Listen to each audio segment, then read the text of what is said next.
the author mentioned 7 obligatory things for al-Hajj. And we mentioned before the difference between wajib and rukn.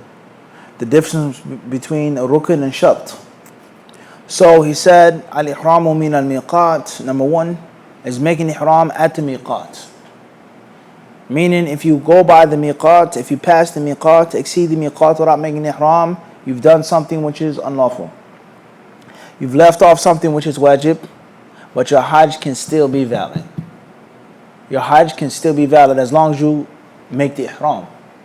So we're past Dhul Hulayfa. I fell asleep, I did whatever the case may be. We're in the middle of the road now. You do what?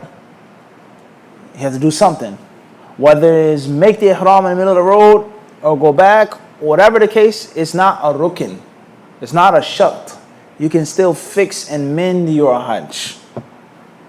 Obviously, there are details with regards to that. Right now, we're just sticking with the matan. After that, he says, Al-wuqufu bi-Arafah ila al-ghurubi liman waqafa naharan. Staying in Arafah until sunset. For those who stand or come at the day, during the day. Al-mabitu laylat al-nahri bi-Muzdalifata ila ba'di muntasaf al-layl. Spend the night in Muzdalifah.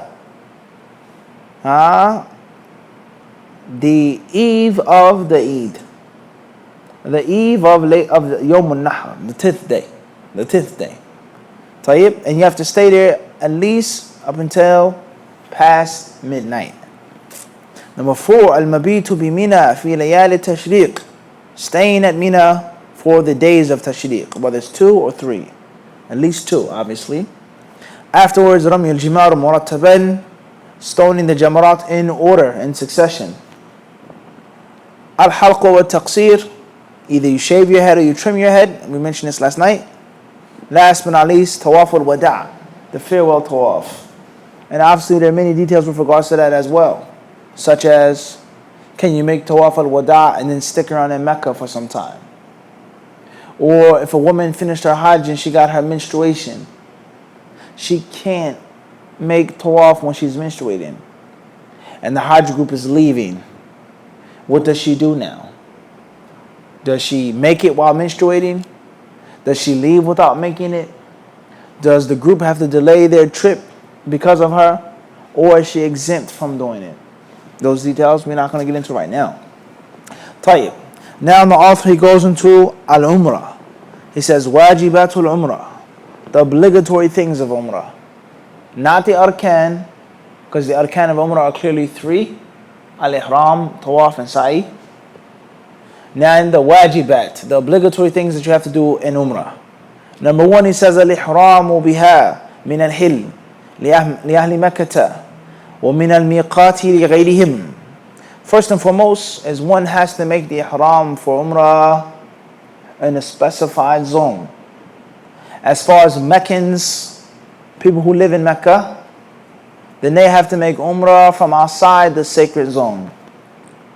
They're not allowed to make Umrah from within the sacred zone, the author says. They have to go outside. And as far as the Afaqiyun, those who come from outside of Mecca, then they make Ihram at their miqats. Dhul Hulayfa, Yalamlam, etc. And the author is going to explain what the miqats are, inshallah ta'ala. Number 2, he says, Al-halqu aw al-taqsir. Shave or trim. Shave or trim the hair. Just like Hajj. Just like what?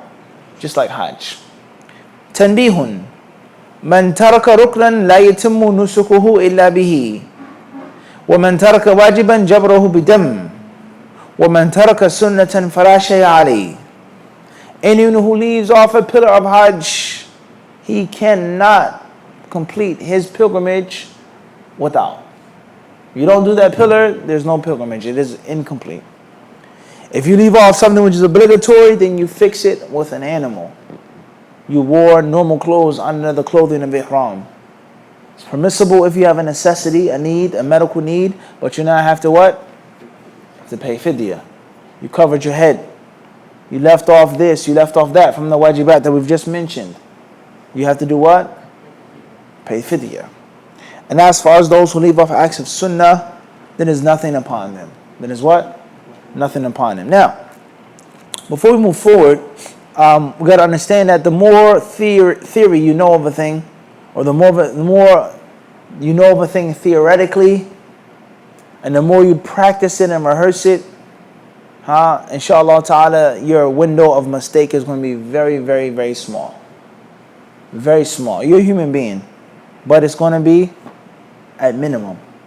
If you studied it well, and if you practiced it and rehearsed it well. Many people, when they go and make Hajj and Umrah, they don't even study it, as we saw today. They don't even study the basics of it. That's first and foremost. And those of us who do study it, we don't rehearse it. When's the last time you were in a hotel with your brothers and your sisters, your family, whoever you're traveling with, and say, all right, let's go over Hajj right now in the hotel? Not in the class, not on the bus, not when we're there, but we're going to what? Rehearse it right now. Take everything off the bed or the table. This is Mina, this is Kada, this is Muzdalifah, this is the 3 Jamarat, and rehearse it. Everyone understand this? Rehearse it. Lay it out, and also verbally what? Rehearse it. Abdul Qawi, tell me the pillars. Tell me the wajibat. Give me 5 recommended acts. Give me 5 things that I should avoid. What time do I have to be there? We should rehearse. When you learn it well, you studied it well. I've read 2 or 3 different books, or 1 book 3 times. I listen to the classes, and then it's time to physically what? Rehearse it in the hotel, on a bus, on a plane, etc. That way, when you be the night ta'ala, go in front of those millions of people, you're not overtaken by the nervousness. Or the adrenaline. You see the Kaaba for the first time. Or you lose your phone, or you lose your wallet. Or you get lost. Which happens, you get lost. Oh man, subhanAllah. Every tent starts to look the same. You're lost now. What do? You have a panic attack, You freak out. You start sweating. You forget about this. But when you've rehearsed it well, it becomes instinctive. And you could make a mistake. But the chances are what? Far slimmer than they were before. So that's very important, rehearsing the Hajj and rehearsing the Umrah. And it's very simple, bid'nillahi ta'ala. Khairan, inshallah. So therefore, that's with regards to leaving off these acts. More knowledge you have, more theory you have, more practice, more rehearsal, bid'nillahi ta'ala, the less of a chance you have to leave off one of these 3 things. He then says, محظورات الإحرام. المحظورات هي الأعمال الممنوعة التي لو فعل الحاج أو المعتمر وجب عليه فيها فدية أو صيام أو إطعام فيحرم على المحرم ذكرا كان أو أنثى ما يأتي. He says what's meant by mahdurat, unlawful things. When a person is in the state of ihram, things which are mahdur, prohibited when you're in this state. He says there are acts, things that people do, men and women, as if they did them, then they would have to make a fidyah. They would have to pay some type of ransom, or fast, or give food. Everyone understand this? So it's haram to do the following things. Number 1, حلق الشعر من جميع بدنه, is removing any follicle of hair from your body.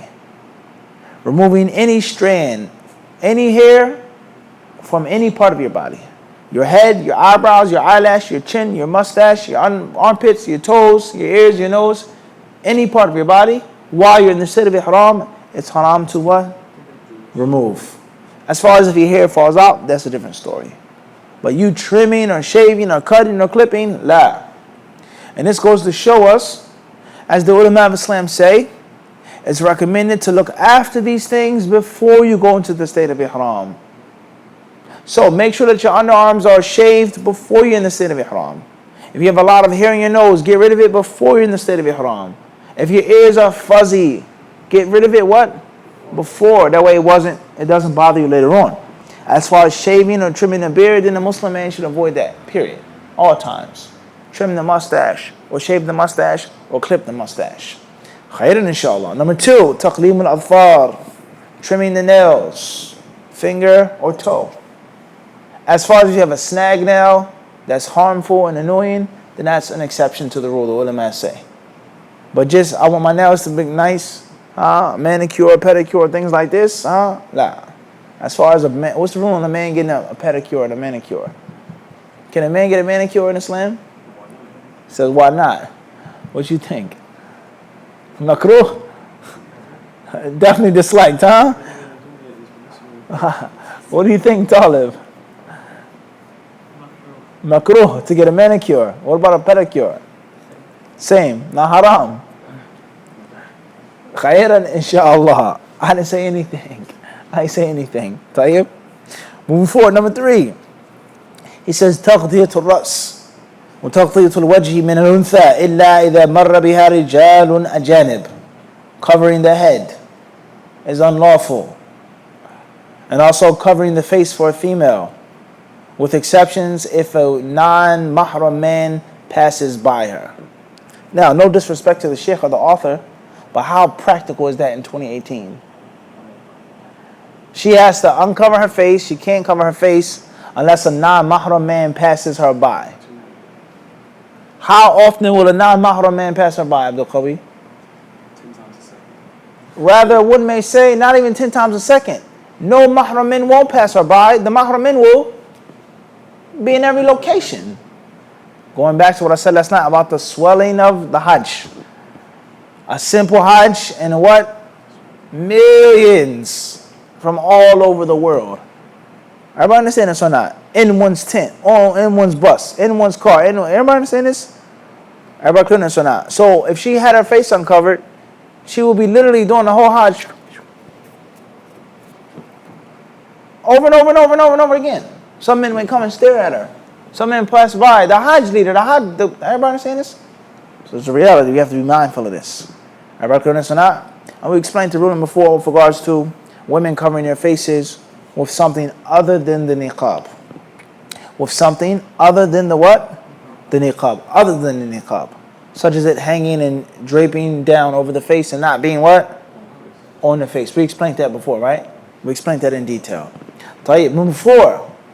لبس الذكر للمخيط وما يخاط على حجم العضو كالثوب والسروال ونحوهما. Wearing makhit. And this only applies to males. Women are totally allowed to wear makhit. And the makhit, he says, is that which hugs the body. That which is fitted around a bone or an organ of the body. Everyone understand this? Such as a thobe and such as pants. Alright, clear on this? Women are allowed to wear pants under their hijab. Can a woman wear pants in Islam? Some ulama of Islam today, they say a woman is not allowed to wear pants. It says haram. It says imitating of men.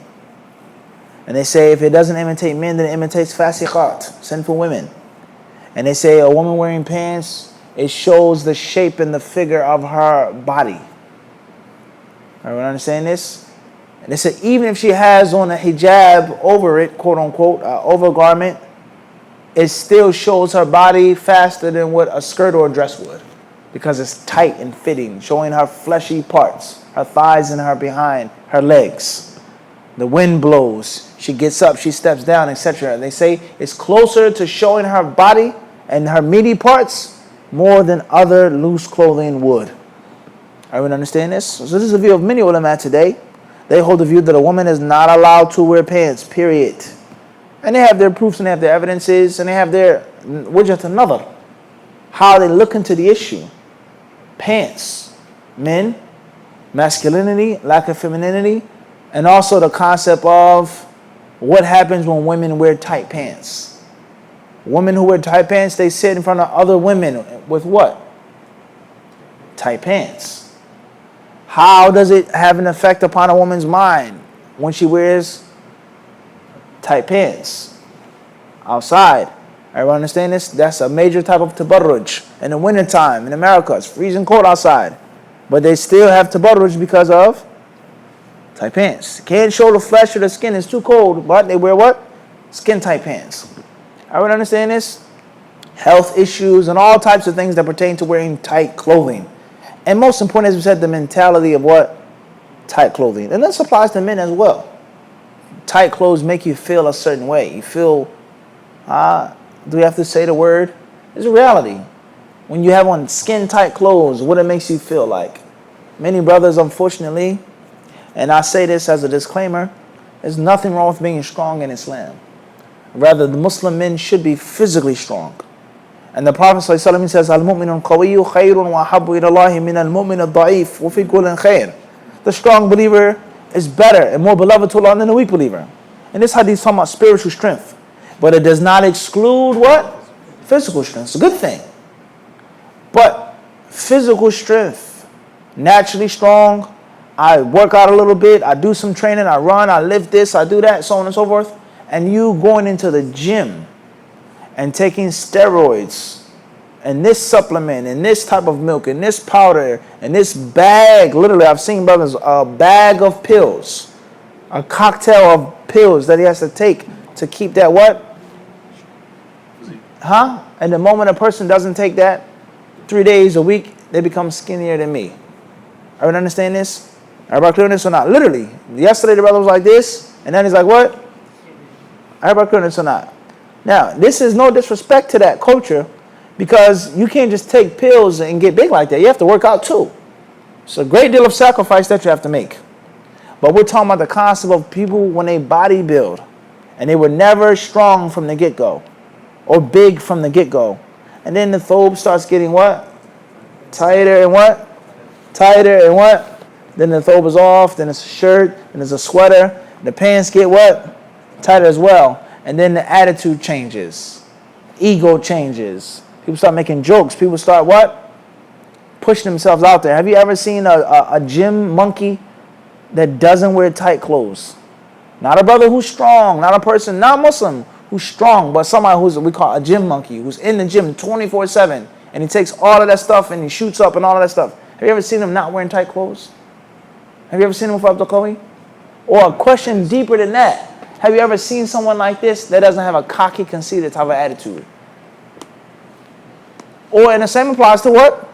Women as well, who live that type of lifestyle. They have to wear skin-tight clothes because the whole purpose of it is to show off and to be seen and to intimidate others and to make up for one's insecurities. We don't go too far in the psychology of that. I'm trying to prove a point here, though. And the only point that I'm trying to prove is the concept of what? Tight clothes and the effects on one's what?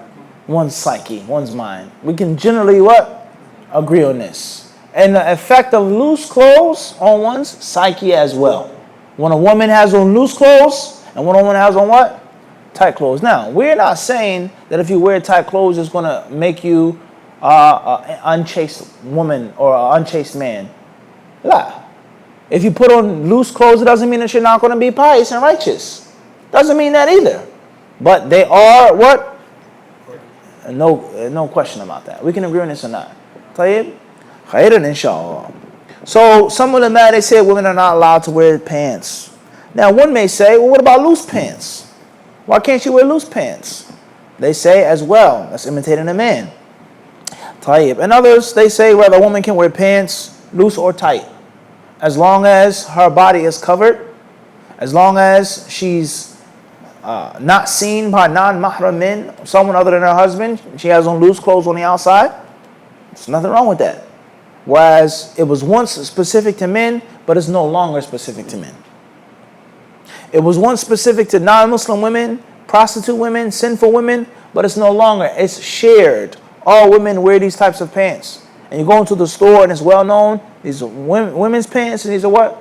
Men's pants. The fabric, the color, the style, the trim, etc. It's well known these are just for women. Some of them, they say there's nothing wrong with that. As far as a Muslim sister wearing pants outside of the house without an overgarment, then that's not on the table of discussion. That's not on the table of discussion. Everybody clear on this? But, to be real, a sister who has on loose pants is better than a sister who wears tight pants. A sister who wears loose pants and she has a shirt on down, a tunic top, that's better than a sister that has no khimar and nothing on. There are levels of the Muslims today. Everyone understand this? And as we said many times before, the hijab of a brother and the hijab of a sister, how you dress, how you conduct yourself, is a manifestation of your Islam.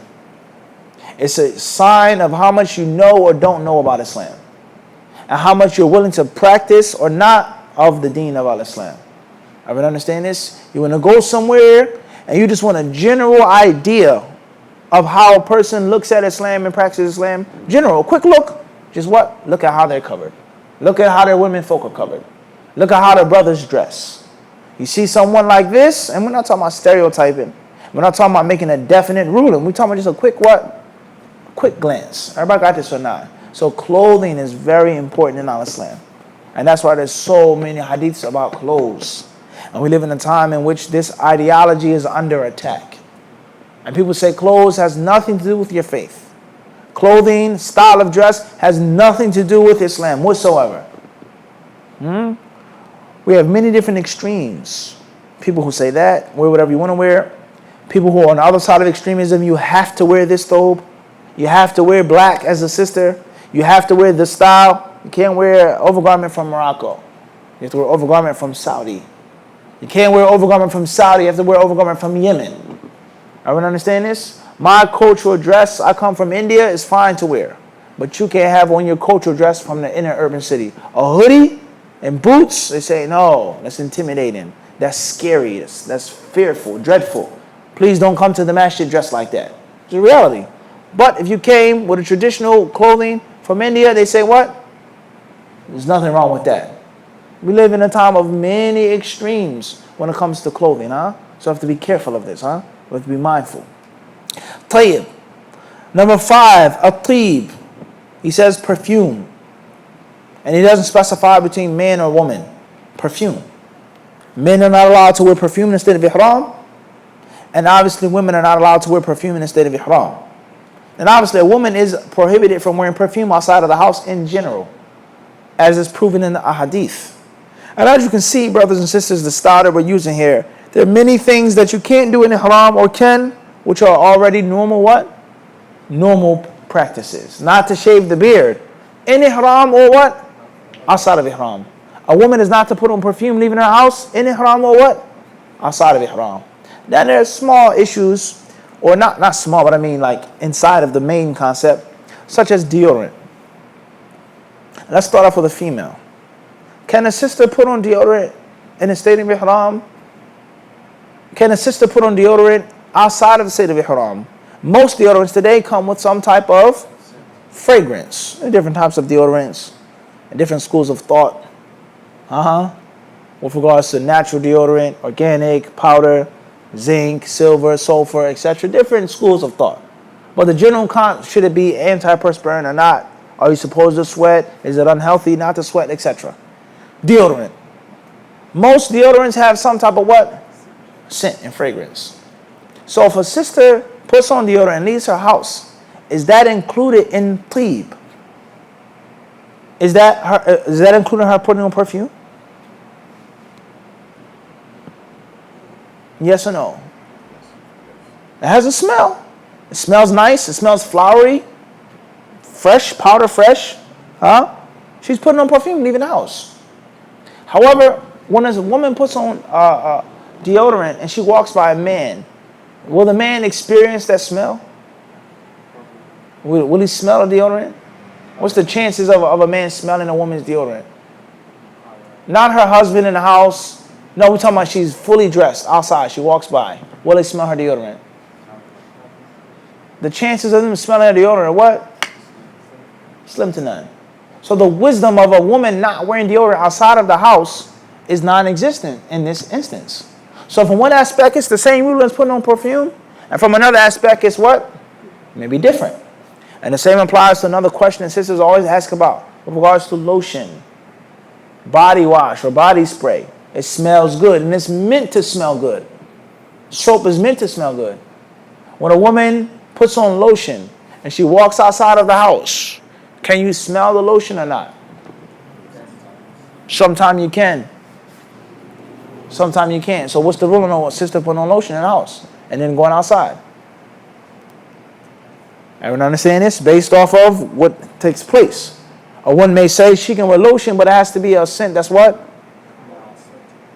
Mild scented. Everybody clear on this or not? Or one may say, put on lotion and give it some time until you go outside of the house.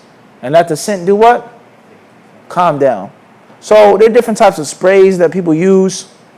Hair spray, body spray, splash, whatever you call it. Keep your mind focused, ya akhi. Tayyib. It's a reality. You're not making this up. You go to the stores, they have what? A whole wall full of what? Different novelties. Because people like to smell good. And one of the most common and most widespread insecurities of men and women, especially women, is what? Is not smelling good. Everybody says, do I stink? Do I smell? Do I smell? Do I smell? Some people may ask this question 20 times in one day.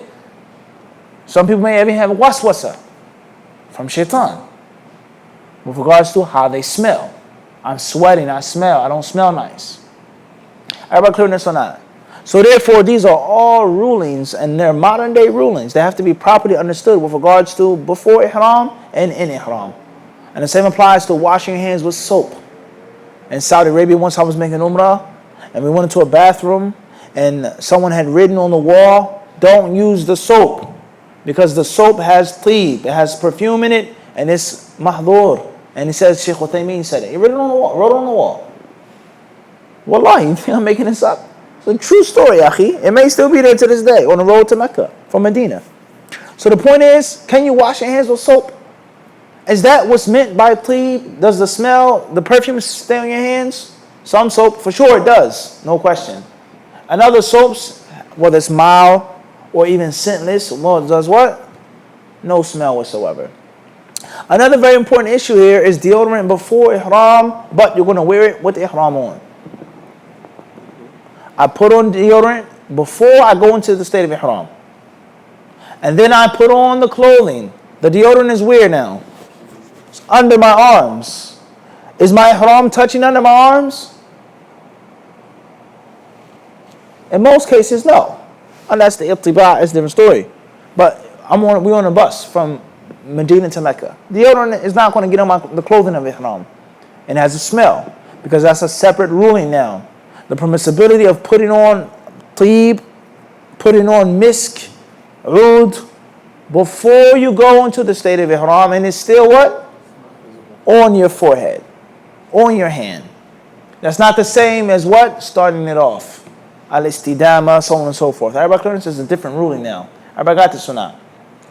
So these are all different issues.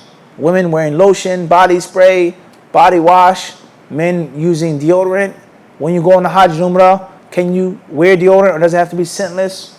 Petroleum jelly, Vaseline, is that permissible to put on? If you do put it on, does it have to be scentless? Does Vaseline have a smell? Petroleum jelly, some people say it does have a scent to it. And some people may say that there is a type that is actually scentless.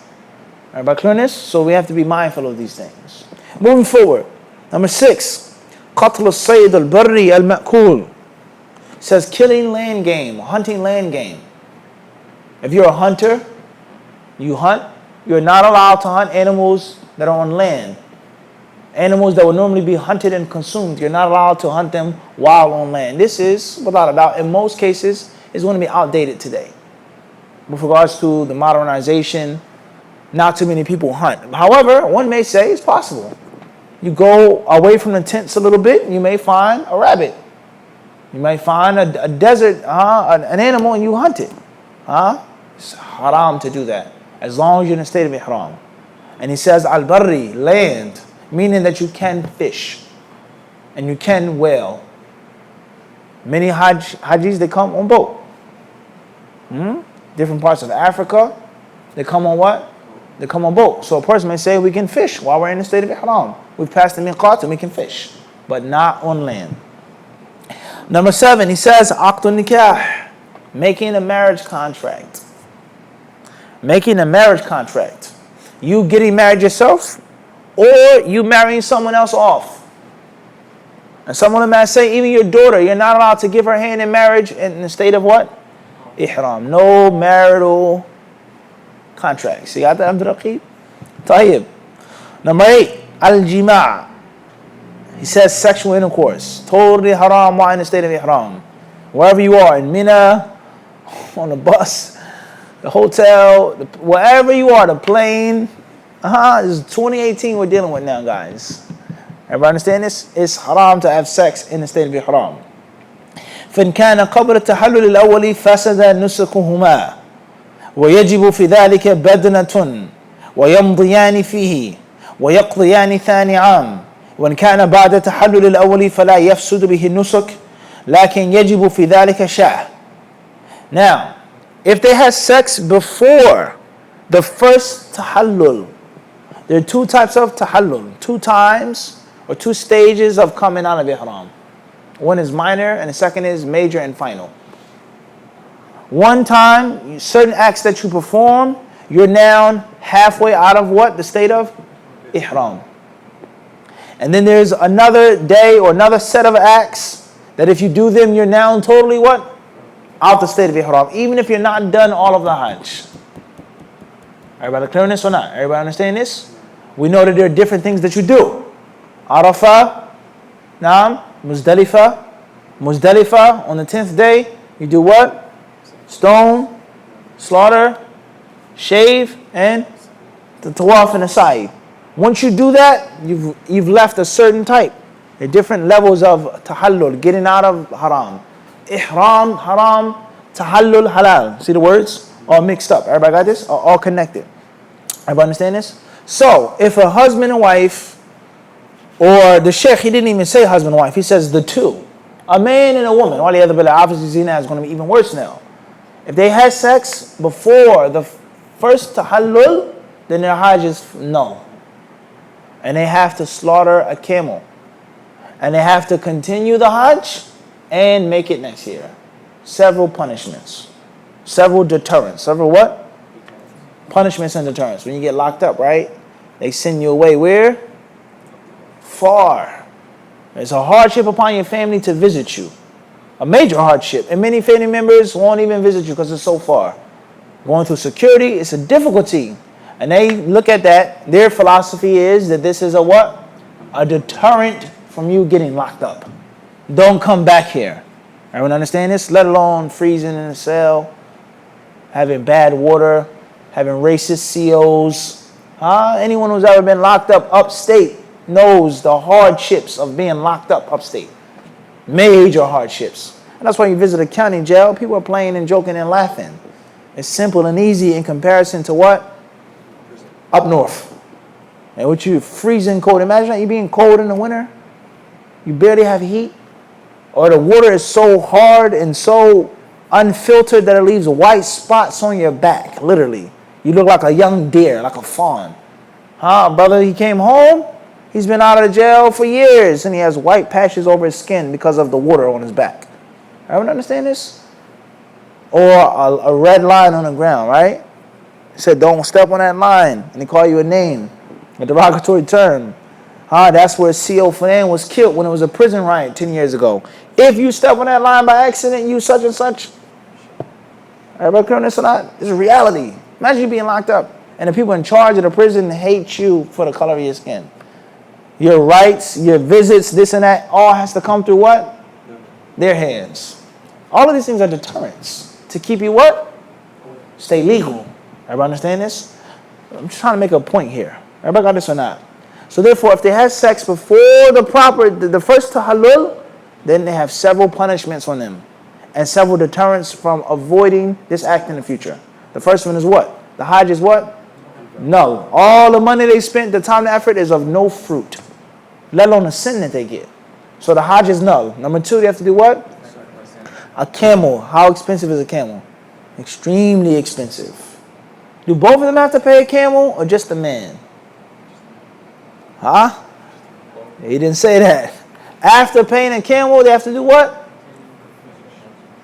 You have to finish the hajj without no what? It's no benefit. But you have to do it. And then next year they have to what? Make hajj again. Spend more money. That's a severe punishment. To respect Allah Azza wa Jalla's hudud. Everybody clear on this or not? As far as if they had intercourse after this first tahallul, the second stage, he says then the hajj is valid. It's not null, but they have to sacrifice a goat or sheep. They have to pay a ransom. Everybody clear on this or not? Now there are many, many different issues here. Modern day issues. Allah, we're not going to get into them right now. What's important is that we live in 2018, and it's upon us to know the modern day fiqh issues that pertain to 2018. Back in the day, back then, in another country, one may only understand it as being one. Both of them had intercourse. But today there's certain practices of intercourse and it only involves one person becoming junub. Everybody understand this? Does it mean that the woman is now liable like the man? It's a difference. It's a what? Huge difference. Moving forward. Number 9. مباشرة الرجل المرأة فيما دون الفرج فإن أنزل فعليه بدنة ولم ينزل فعليه شهوة ولا يفسد حجه في كلا الحالين. He says when a man is touching his wife or touching a woman, rubbing, caressing, groping a woman, grinding on a woman or vice versa, فيما دون الفرج, not touching her private area, but he's just touching her and feeling on her. If he ejaculates, then he has to slaughter a camel. And if he doesn't ejaculate, then he has to slaughter an animal such as a goat or a sheep. And in both instances or scenarios, the Hajj is still valid. The Hajj is what? Still valid. So it's a difference here with regards to actual intercourse, sexual intercourse, and al-mubashara. Everybody clear on this or not? So let's say a man is kissing his wife. Husband and wife, they're kissing and caressing. That's not the same as actual intercourse.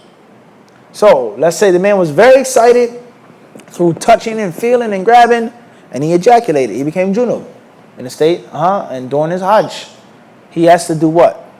Sacrifice a camel, but the Hajj is still valid. As far as if he didn't ejaculate, it was just pre-seminal fluid, he was excited, he has to slaughter a what? Sheep, and the Hajj is valid, the Sheikh says. So here he makes a difference between what? Sexual intercourse and other than sexual intercourse, even though there's ejaculation. And this leads us to another issue, an issue that just passed, and that is fasting. When you fast, if you have sexual intercourse, obviously we know that the fast is what? Invalid, and you have to pay a fidya. But does the same ruling apply to masturbation? If a person masturbates while fasting, with or without ejaculation, does it mean that the fast is invalid? And does it mean that a person has to pay a fidya? And see how both of these issues are now what? They're connected here. Because he made a difference. Let's say one says he ejaculated. What's the difference? Whether I had intercourse with her or whether I was touching her, he ejaculated. And then a sheikh, he may come and say, while you fast, if you ejaculate in sexual intercourse, you have to make it up. You have to pay the fidya. And if you ejaculate through masturbation, there's no fidya, there's just making up the day. Or one may say that it's not unlawful and it doesn't break the fast, even if it is unlawful. Everyone understand this? So there are different ins and outs, and from one thing you learn what? 10,000 things. Obviously, if you're making Hajj, you should be far away from these things. You shouldn't be thinking sexually.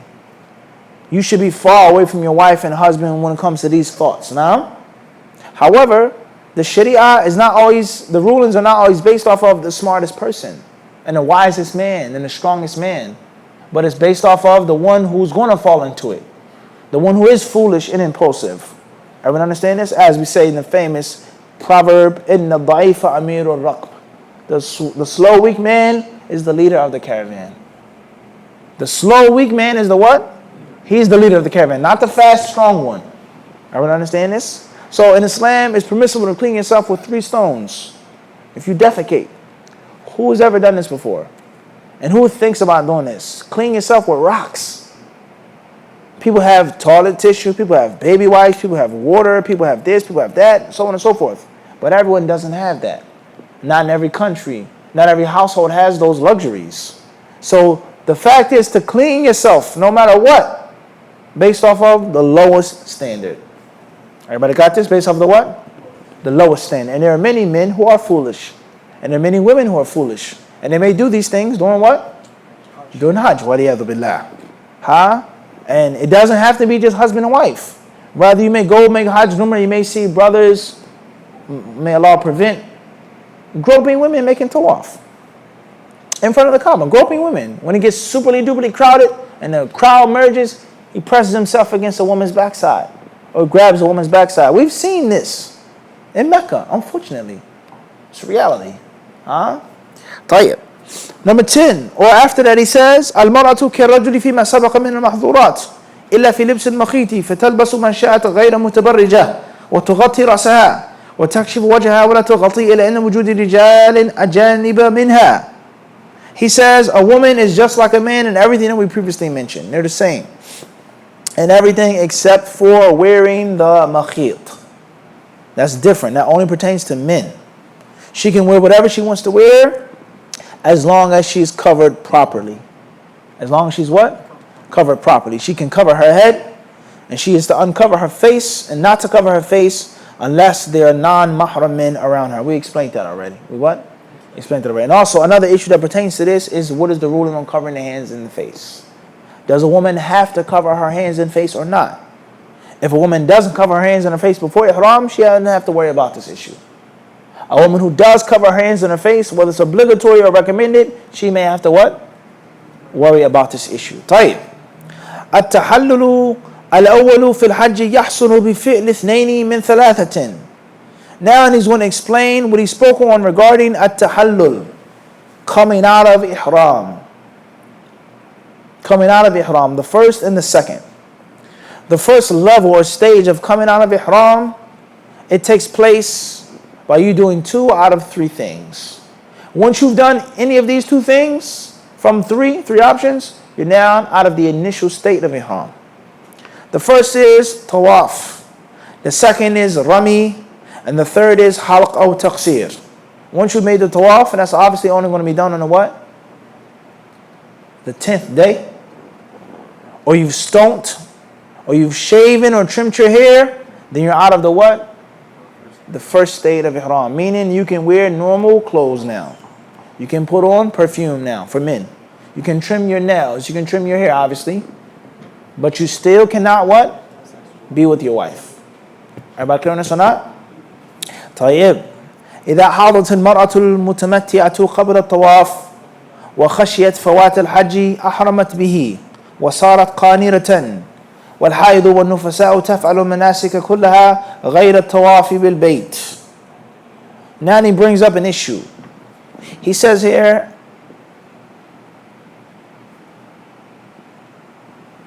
with regards to a woman who gets her menstruation and she's making tamattu', she's making the style of Hajj in which the Umrah and the Hajj are done in 2 different what? Ihrams. If she gets her menstruation before the tawaf, and she's afraid that she won't come off the menstruation until Hajj is over, then she makes an ihram with the intention of making qiran, of making the Hajj and the Umrah with what? 1 ihram. And no longer what? 2 ihrams. Everyone understand this? 1 ihram and not what? 2 ihrams. So this is based off of something that we previously explained, the different types of Hajj. Shaykh Rahimahullah Ta'ala, he says, as far as a woman who's menstruating and a woman who has postnatal bleeding, then they are to do everything that the pilgrims are to do except for tawaf. That's the only thing that's unlawful for them to do. And some of the ulama, they say this proves that a Muslim woman can read the Quran and touch the mushaf, because those are things that a muhrimah or muhrim would normally do. Tight. We'll stop here, whereas we took a lot of information, and I know this last part right here is going to get a little tricky, and there's going to be a lot of questions and issues regarding that. We'll stop here tonight, and bi'idhnillahi ta'ala, hopefully next week, or hopefully tomorrow we'll finish. Allah subhanahu wa ta'ala surely knows best. Alhamdulillahi rabbil alameen. We'll leave some time now for a few questions, if there are any.